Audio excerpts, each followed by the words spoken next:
The following featured presentation is part of the Skywalking Network.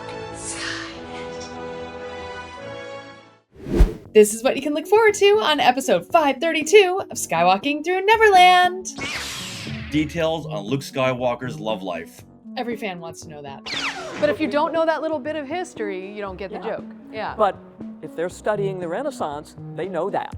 I had a lot of fun with the pig guards. Yeah. I really liked the pig guards. And that brings back the theme of the book, which is there's some things that you can't solve with the Force, and someone you love dying, when you light a candle, you don't know who's going to see that light.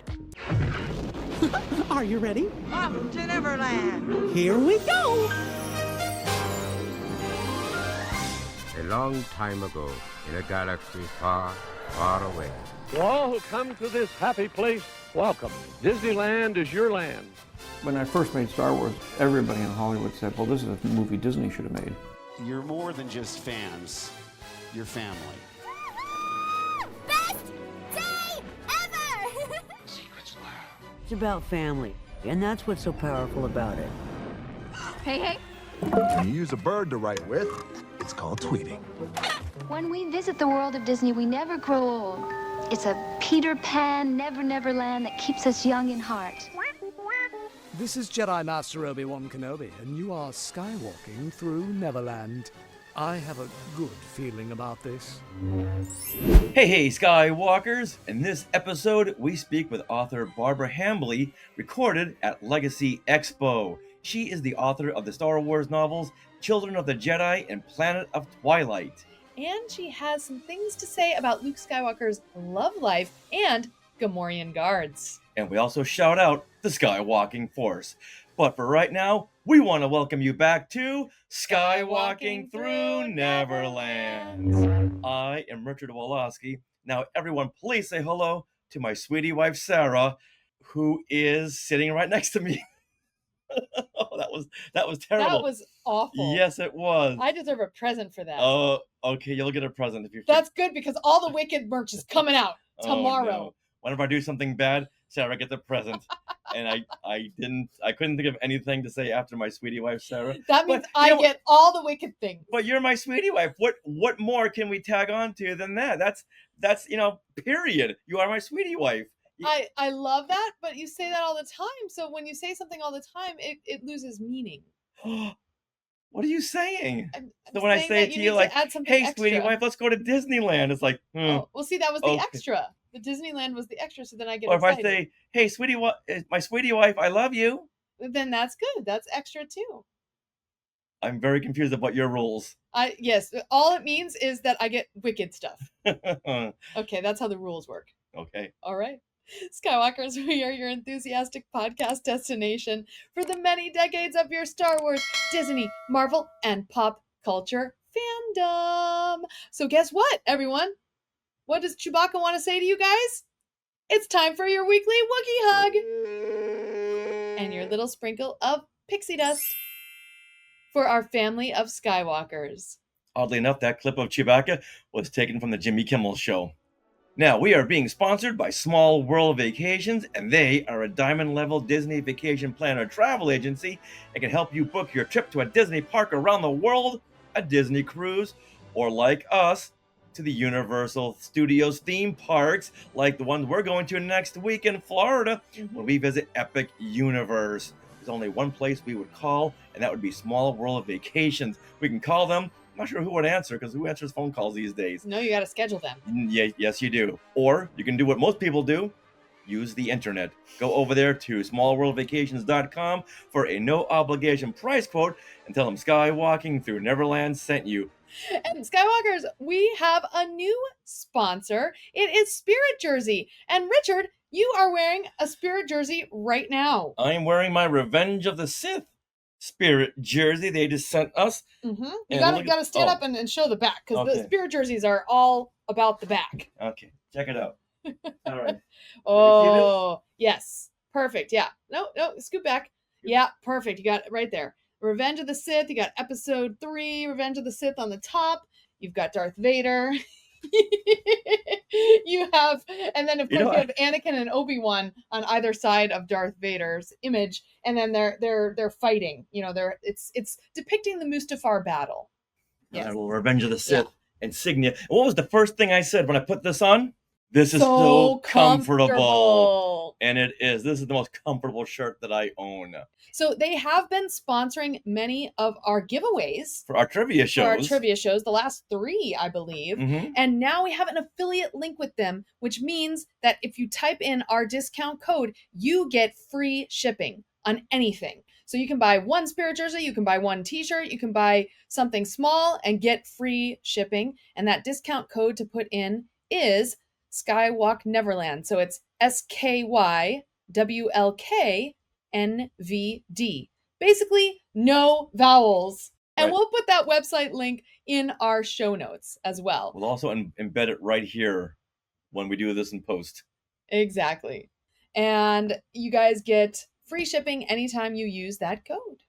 All right. Well, thank you, Small World Vacations, and thank you, Spirit Jersey. Now, we are recording this from Long Beach, California on September 28th, 2025. So, Richard, what happened today in Star Wars history? Now, this is a sad day because on this date, September 28th, 2023, just 2 years ago, the Galactic Star Cruiser takes its last voyage. The Star Wars-themed hotel experience closes after opening on March the 1st, 2022. At an investor conference, Disney Parks chairman Josh D'Amaro said, "Despite the fact that it was a never-before-seen experience and raised the bar, we thought it was time to sunset this in September." He also said that this big experiment was going to be a $300 million write-off. Despite its closure, guests have given the Galactic Star Cruiser some of the highest satisfaction ratings in the 50-year history of Walt Disney World. That is true. And now the fans, once again, have taken it upon themselves to do something cool in fandom, which is have the HalseyCon, which is kind of a convention centered around the Galactic Star Cruiser and all the fans of it. And this will be going on October 16th through 18th in Florida. At the entrance to Universal Orlando. Oh, we're going to be there. Oh, we'll be there a week beforehand. We will. We won't be there. Oh, no. I know. I wish we could really go because I am missing the Galactic Star Cruiser. And we were planning a Skywalker meetup on the Galactic Star Cruiser. I think about the time they said it was going to close, we were planning something. Yeah. And then this was one of my favorite Star Wars fandom experiences. I loved every part of the Galactic Star Cruiser because, like we've been saying, it is a 48-hour dinner theater show experience. Mm-hmm. You don't just watch the show, you are part of the show. And that Gaia dinner show, worth the price of admission. If you haven't seen this show in person or on a video, then you got to check out our video.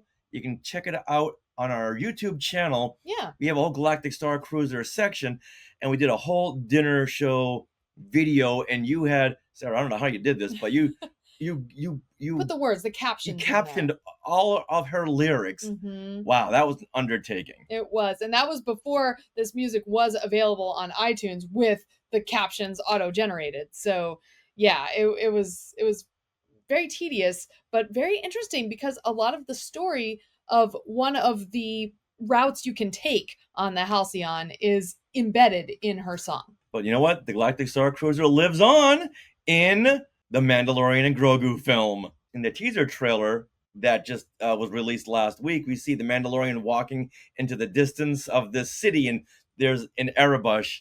There's a Galactic Star Cruiser, like Halcyon, Starline, yeah, agency. So it does live on, and in the books as well, and the books and the comic series. Yeah, so we'll get it one way or the other, Disney. You can revisit it. You cannot take the Galactic Star Cruiser from us. Indeed. With that, let's move into our discussion with author Barbara Hambly, an author we just met at Legacy Expo, a Star Wars Expanded Universe convention that was held in Burbank the weekend of September 13th through 14th. Now, we saw her on a panel that was hosted by Melissa Miller from Star Warsologies, and we knew that we had to have her on the show. She was so fun in the panel, And she's just so intelligent and such an interesting person all around. And we were planning on just having a few minutes, like maybe a 5-10 minute conversation, but we had a full on discussion and it was great. Yeah, her first novel was The Time of the Dark in 1982. And after that, she wrote dozens and dozens of books, including several Star Trek novels. We spoke to her mainly about her Star Wars work, such as Children of the Jedi, Planet of Twilight, and her short stories from Tales from the Mos Eisley Cantina and Tales from Jabba's Palace. And we asked her what many fans wanted to know during her panel, details on Luke Skywalker's love life. Every fan wants to know that. Yeah. Absolutely. So we're going to have her on again to talk more about the many jobs she's had to support her writing career, such as a school teacher, a technical editor, an all-night liquor store clerk, a model, and a Shotokan karate instructor. Wow. She has got some experience under her belt. Oh, there you go. Black belt? Mm-hmm. Oh, there you go. We are now speaking with Barbara Hambly. She is the author of many Star Wars New York Times best-selling novels, including Children of the Jedi and Planet of Twilight. Barbara, you were writing these novels in the 90s, so like how tight was Lucasfilm with you? Not terribly. Yeah. I received general guidelines, but Lucasfilms would be working through the publishers because they had licensed the publishers, and so the editor told me, we would like you to do this, we would like you to do that.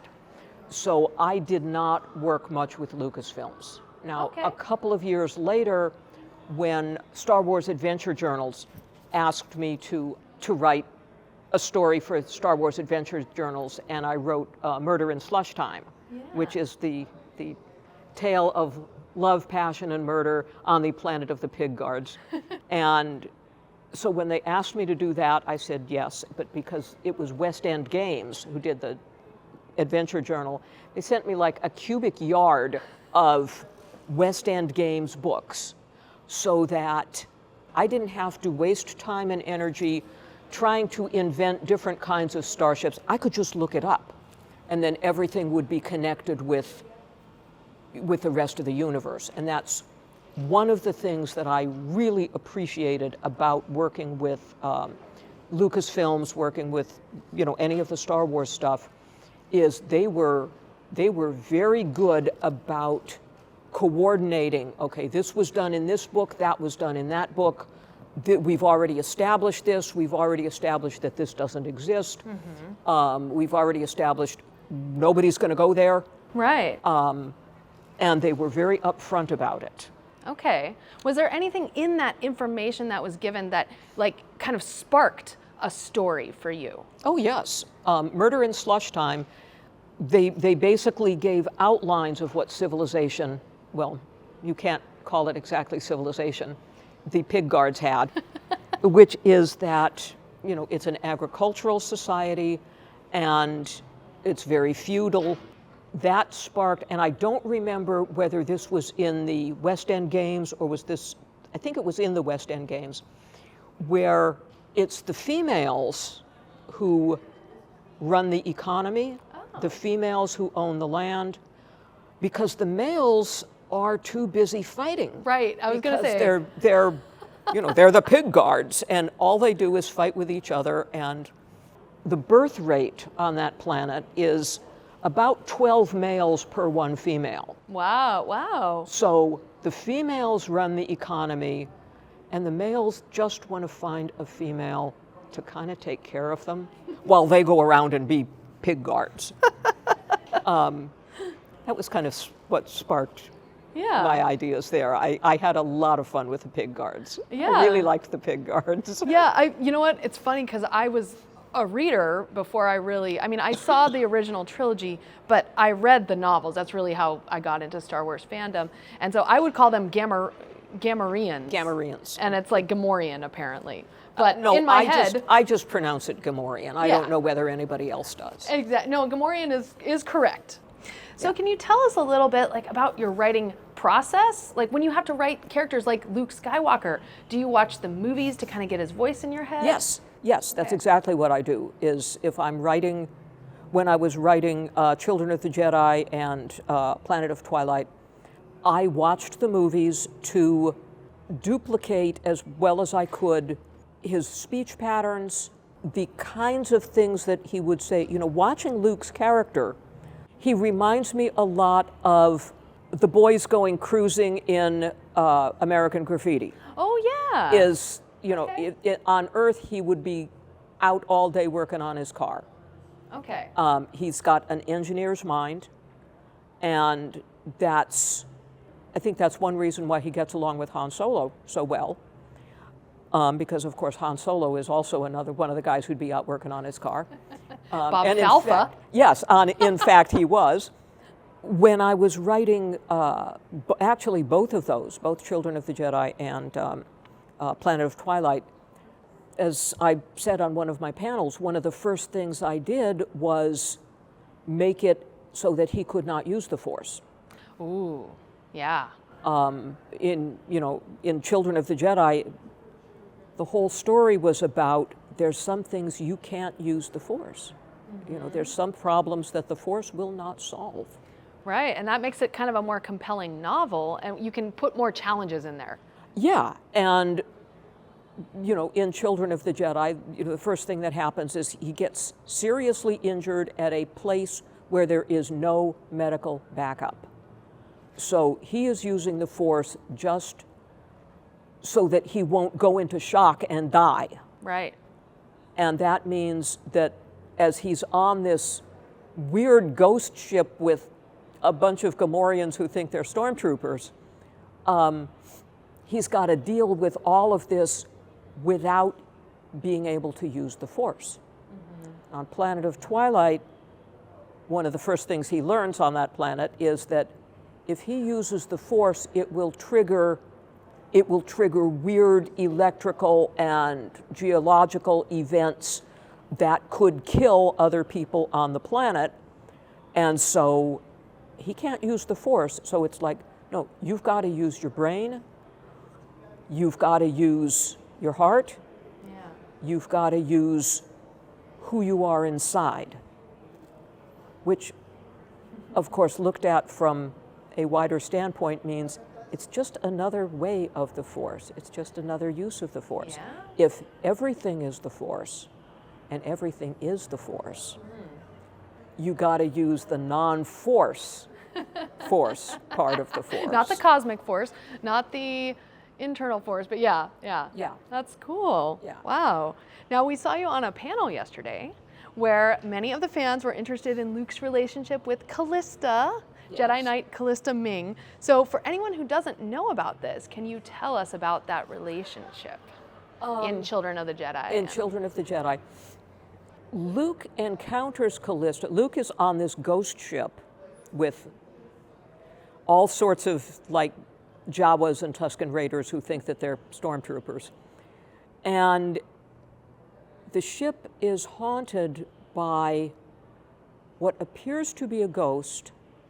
Ship was actually designed 50 years previously, and the young Jedi woman who disabled the mission so the ship did not launch 50 years ago, she was killed, but her consciousness exists in the ship's computer. Right.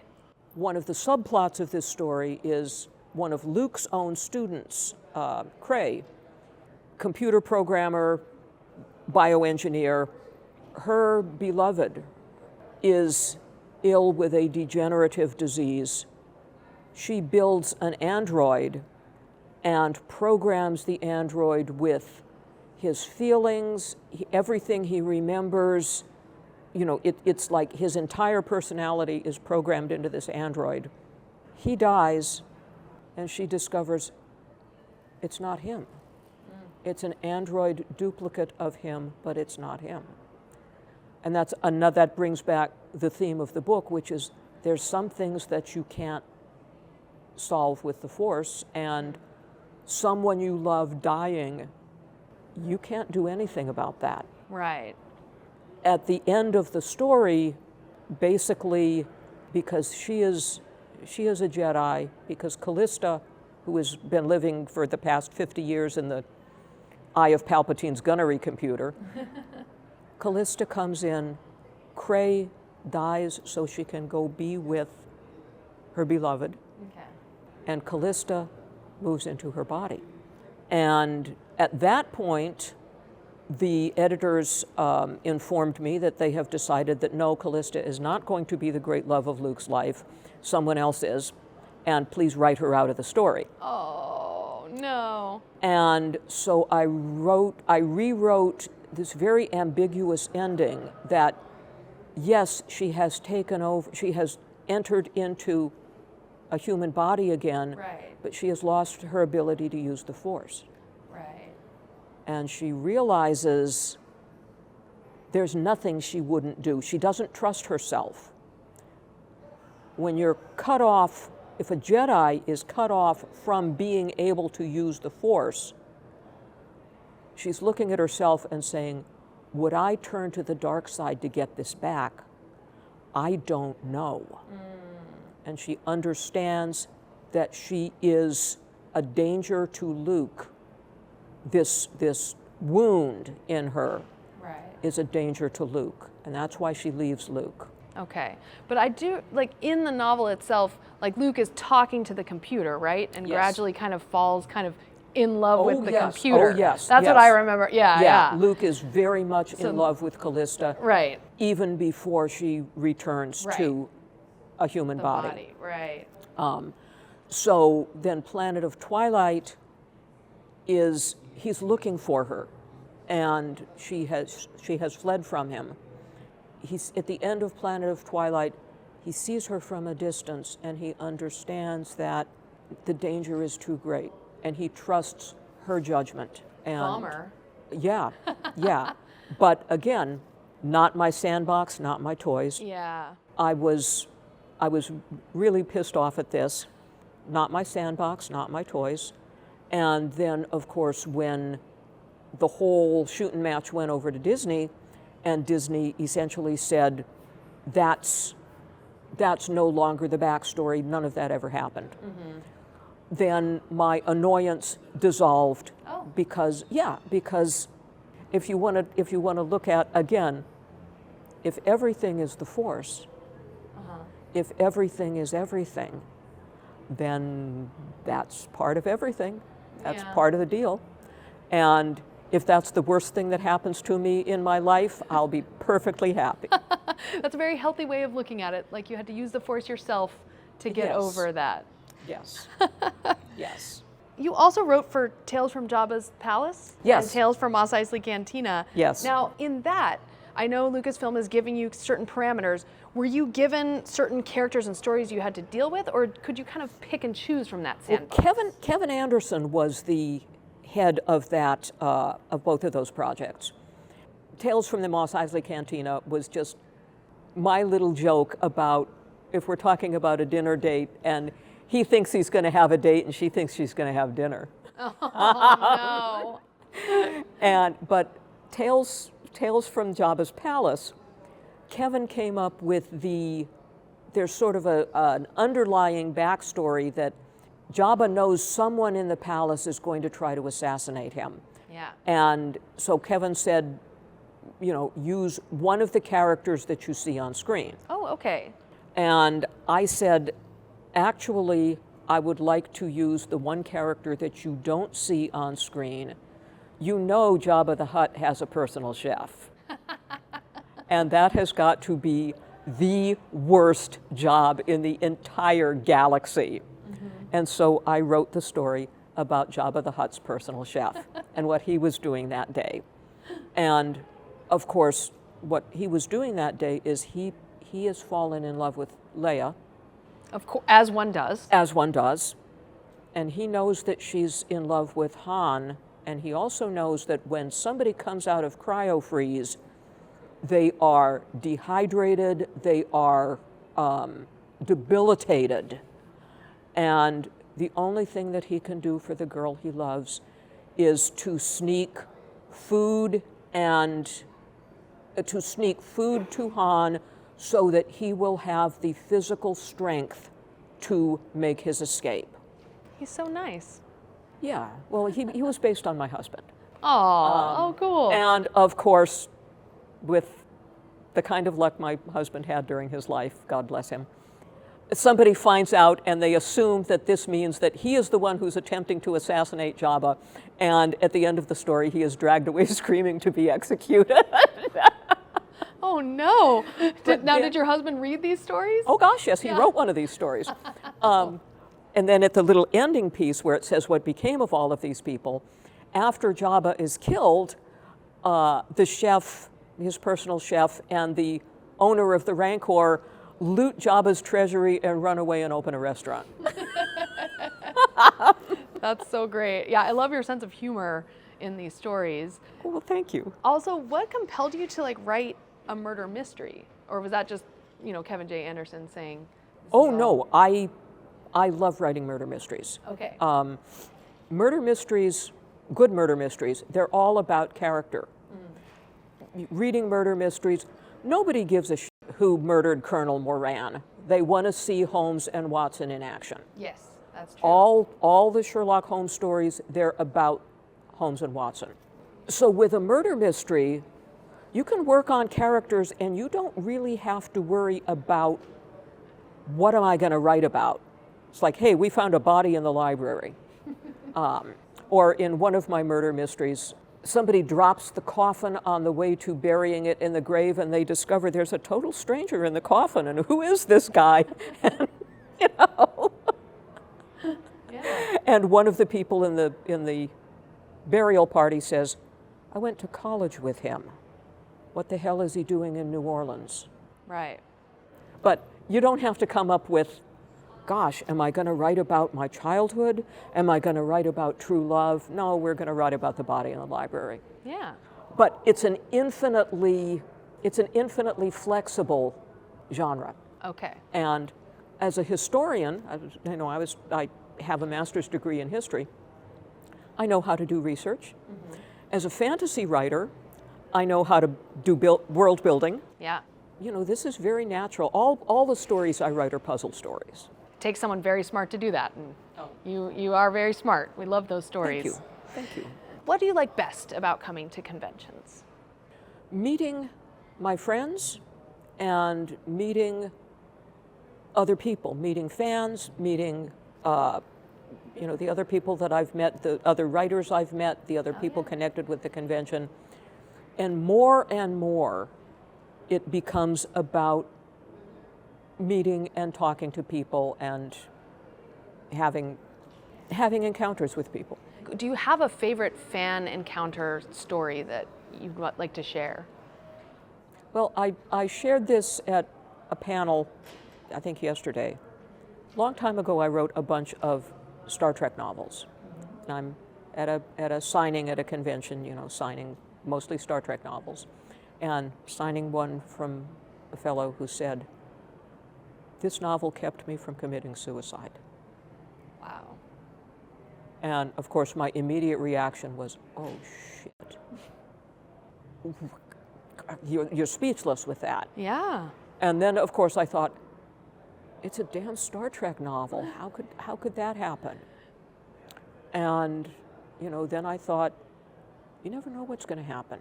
No, and what's going to touch someone. When you light a candle, you don't know who's going to see that light. Yeah.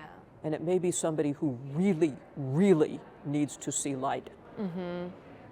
It's the fan moment that touched me most deeply. Right. I wear this outfit to go to the Renaissance Fair. Okay. And so I'm at the Renaissance Fair. Yeah. And at the Renaissance Fair there will be like groups of Puritans coming around, disapproving of everything. What do you wear? Yeah, like the people who wear Star Trek uniforms that go to the Renaissance Fair. Yeah, and so the Puritans they had Puritans in Renaissance England, of course. Yes. So this group of Puritans comes up to me and says, "You're not from around here." And I said, "No, I'm a traveler in time and space, looking to learn more about the nature of the human condition." Oh. And they said, "You're a traveler in time?" "Yes, I am." "A group of us are going to go to the New World, and we're going to found a colony we're going to call the colony Roanoke, Oh. and we want to know what became of the colony. Yeah. Did you visit Roanoke in your travels, right? And I said, 800 years from now, people will still be talking about the colony of Roanoke. Mm-hmm. And they're all going, oh, goody, goody, goody, goody. And the fact, that kind of encounter, the fact that I knew the joke and Right. they knew the joke, Right. and it was a joke. Because Roanoke is the famous, like, North Lost American colony, the the North colony. American colony that Right. disappeared. Exactly. It's like, Yeah. But if you don't know that little bit of history, you don't get the joke. Yeah. But if they're studying the Renaissance, they know that. Yeah. Actually, yeah, that's awesome. Yeah. Wow. So that was a fun fan moment, not just as in terms of Star Wars, but in terms of we're all history geeks. Yes. And we're all cosplaying, we're all playing a role. Yeah, that's what's fun about these conventions, Yes. right? Yeah. Yes. So where can fans find you next? Do you Where have can anything fans- scheduled? The next convention that I have scheduled is the Los Angeles Science Fiction Convention, Oh, okay. which is Is it Los Thanksgiving weekend. Okay. It's called LostCon. Oh, LostCon. Yeah. It's Okay. LostCon. I'll be there on the Saturday. Yeah, that's the next time they can find me. And then in February, I will be at the Gallifrey Doctor Who convention. Nice. 'Cause I go there regularly. And then what about the Renaissance Fair? Oh yeah, of course, of Okay. course, of Awesome. course. Well, I encountered another couple of Puritans, a different year at the Renaissance Fair, and you're not from around here, and I mentioned they ascertained that I was a Jedi, and said, we understand that there is a Sith Lord here looking for you. Uh-oh. And I said, you haven't seen any Jedi. And they knew immediately, we haven't seen any Jedi. Have a nice day. We will have a nice day. Move along. Move along. Nice. But it's that kind of playing. Never met these people before, but they're dressed like they are, and I'm dressed like I am, and we know exactly, it's like improv. Yeah, absolutely. Yeah, And when that's- improv works, Yeah. it's firing on all cylinders. Yeah. Yeah. Well, thank you, Barbara, for taking the time to chat with us. Oh, well, thank you so much. Thank you so much. Can you look in the camera and say that this is Dennis Lawson and I'm skywalking through Neverland? I'm watching through. This is Dennis Lawson. Red 2, standing by. I'm skywalking through Neverland. A one-take wonder. Incredible, what a guy. Okay. Hey, it's David Ankrum, the voice of Wedge Antilles, and I'm skywalking through Neverland? No. Yes. Hey, David Ankrum, the voice of Wedge Antilles, Red 2, standing by. and I'm skywalking through Neverland. All right, since we're going to be off next week to explore Universal's epic universe and the East Coast Halloween Horror Nights at Universal Studios, we will now honor the members of the elite Skywalking Force. And if you're watching this on YouTube, you can see your names on screen. So thank you so much to Anthony Kikias, Benjamin Avachuko, Blessed Cheesemaker, Bryn McKinnon, Carl Fox, Cat Lova 97, Chica Vent, Christopher Marino, Courtney Turkel, Dale Erdman, Dave Kerwin, Don Glover, DynastyBook.net, Glenn Stein, Goalie Rob, Jeff Caffrey, Jeremy and Heather Hunt, Joey Pittman, John Liang, John Zoncanaro, Julie Caruana, Julie and James Gildersleeve, Justin Smith, Cato Toby Ryder, Kelly Turkel, Kristen Carr, Laura Bryce, Leanne Nelson, Meredith Duckworth, Michael Corbett, Michael Nip, Mike Ward, Nancy Steinman, Patrick Pine, Patty Hammond, Patty Nazarian, Peter and Norma Heitman, Reynold Gobey, Ryan Wiltberger, Sasha Barrios, Scott Carmichael, Scott Hume, Taryn Bench, Wesley Meecombs, William Megalio, and Win Patterson. Thank you to one and to all. We really, really appreciate all the support that you give to the Skywalking Network. Absolutely.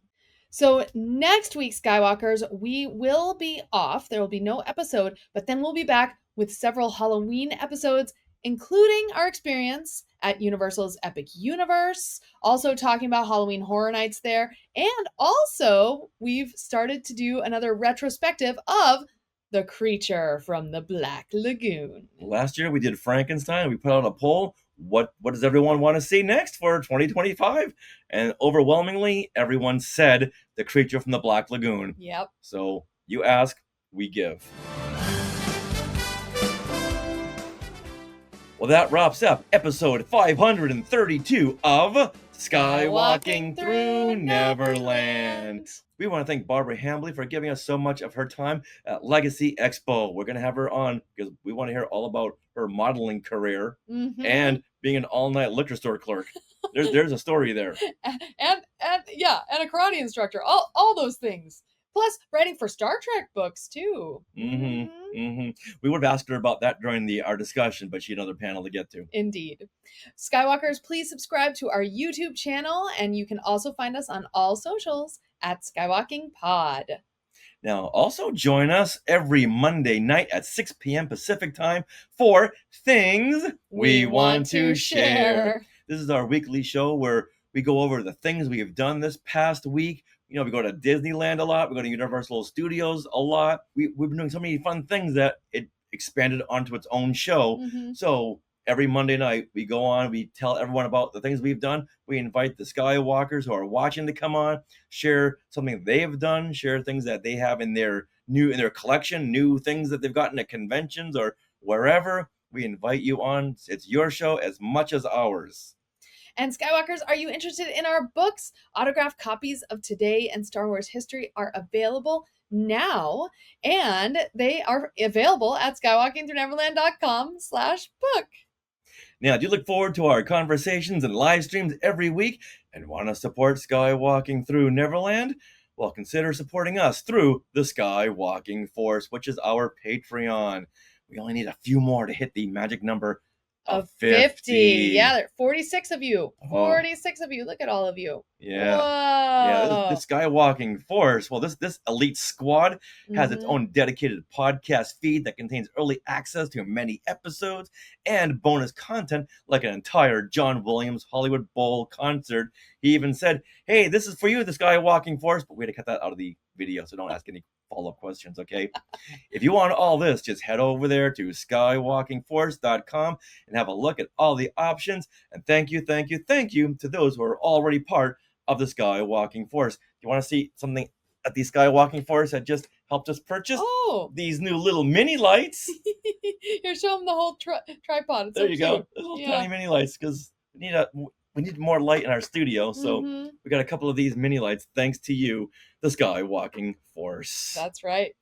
We'd also like to thank our sponsor, Small World Vacations, for their continued support. Are you thinking of a trip to a Disney park, a Disney cruise, or a Universal Studios theme park? We are. You can fill out a Get a Quote form at smallworldvacations.com today, and their vacation planning service is free of charge. So check it out and tell them Skywalking Through Neverland sent you. And then also head over to spiritjersey.com and type in the discount code SKYWLKNVD, and you will get free shipping on your order. You can get this awesome Episode 3 Revenge of the Sith Spirit Jersey. This just in from Ben. Hey, Ben, we just mentioned you. Those lights are so cute. They are. They're adorable. Even if they didn't work, we would still get them because they're just so cute. Yeah, they really are. All right, now we are part of the Skywalking Network. Where you can find other great shows like Talking Apes, Star Warsologies, the Max Effects Podcast, the Neverland Clubhouse, Totally Tell Me Everything, and the YouTube shows Collectopolis and Today in Star Wars History. Now, don't forget to stick around for bloopers and other fun bits that didn't make it into the show. And always remember to wear your new Spirit jersey. And Neverland on Alderaan. So, Richard, I need your clappy claps. Here you go. Now, we are being recorded. Hey, look at those names to the left. They are part of the Skywalking Force, our Patreon. Become a producer yourself and check out all the Disney Plus themed bonus content available depending on the level you subscribe. Become a member of the elite Skywalking Force at skywalkingforce.com.